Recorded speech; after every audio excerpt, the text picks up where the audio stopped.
Docteur Marty. On ne peut pas cautionner la violence ni d'un côté ni de l'autre. On a eu 31 samedi où il y a eu des violences. Et on peut comprendre que des forces de l'ordre, en quelque sorte, pètent les plombs et dépassent ce pourquoi ils sont normalement rémunérés et formés.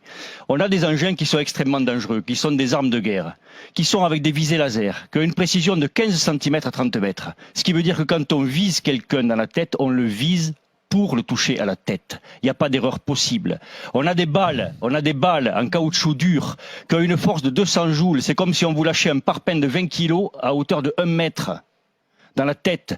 On a des gens qui ont été énucléés, qui ont perdu des yeux, qui ont eu des mains arrachées, 156 blessés graves. Et de l'autre côté, on a eu des violences inqualifiables. À Toulouse, on a eu des commerçants qui n'ont pas pu ouvrir leurs rideaux pendant des mois et qui ont perdu du chiffre d'affaires. Donc tout ça n'est pas concevable. Pourquoi ? Parce qu'il n'y a pas eu de gestion politique de ce conflit depuis le début. Je veux dire, quand on a un ministre de l'Intérieur qui aujourd'hui ose revoir complètement la politique sécuritaire ou autre, c'est bien.